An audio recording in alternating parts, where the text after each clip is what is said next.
আসসালামু আলাইকুম, welcome back to my channel. আমি জান্নাত। আজকের পর্বে ঘরে আপনারা কিভাবে চটপটি মশলা বা চাট মশলা তৈরি করতে পারবেন সেটাই দেখাবো। বাজারে এই মশলাগুলো কিনতে পাওয়া গেলেও ঘরে যদি তৈরি করেন তাহলে ফ্লেভারটা অনেক ভালো আসে। প্রথমেই সবগুলো উপকরণকে আমি একত্রে মিশিয়ে নিচ্ছি। একে একে দিয়ে দিচ্ছি আস্ত ধনে 1 টেবিল চামচের মতন, মৌরি বা মিষ্টি জিরা 1 টেবিল চামচের মতন, দিয়ে দিচ্ছি হাফ চা চামচ গোলমরিচ। এখানে আমি সাদা গোলমরিচটা ব্যবহার করেছি, আপনারা চাইলে কালোটাও ব্যবহার করতে পারেন।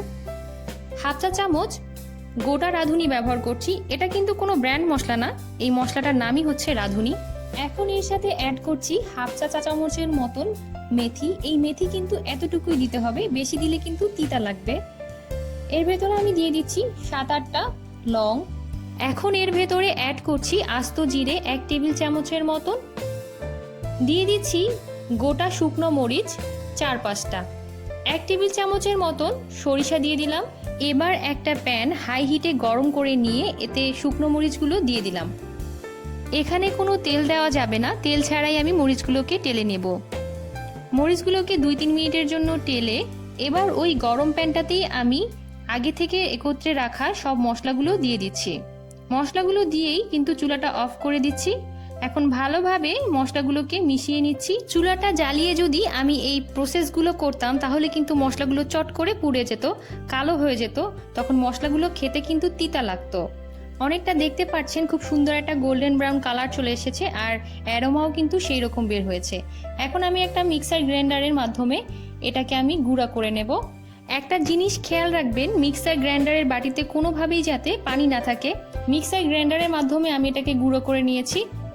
দেখুন আমার মশলাগুলো কেমন গুঁড়া হয়েছে, একদম গুঁড়া হয়ে গিয়েছে, কোনো দানা অবশিষ্ট নেই। আপনাদের যদি একবার এরকম গুঁড়া না হয় সেক্ষেত্রে কয়েকবার এভাবে গুঁড়া করে নেবেন।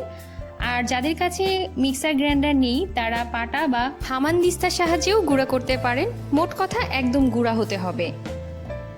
এভাবে গুঁড়া করে 5 থেকে 6 মাস কোনো এয়ারটাইট বক্সে রেখে দিতে পারেন। বয়মে বা বক্সে রাখার সময় খেয়াল রাখবেন যাতে বয়মটা ড্রাই থাকে, আর মশলাগুলো ব্যবহার করার সময় যে চামচটা ব্যবহার করবেন সেটা যেন ড্রাই থাকে। আর টাইট বক্সে রাখলে মশলাগুলোর অ্যারোমাটা একদম ঠিক থাকে।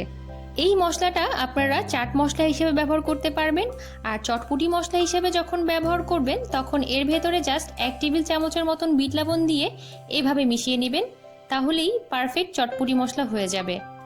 আজকে এই পর্যন্ত বিদায় নিচ্ছি। আর যেতে যেতে এতটুকু রিকোয়েস্ট করব, যারা এখনও আমার চ্যানেলটি সাবস্ক্রাইব করেননি প্লিজ আমার চ্যানেলটি সাবস্ক্রাইব করবেন, সাথে বেল আইকনটিও ক্লিক করবেন যেন আমি কোনো রেসিপি আপলোড করলে আপনারা নোটিফিকেশন সাথে সাথে পেয়ে যান। ভালো থাকবেন, আল্লাহ হাফেজ।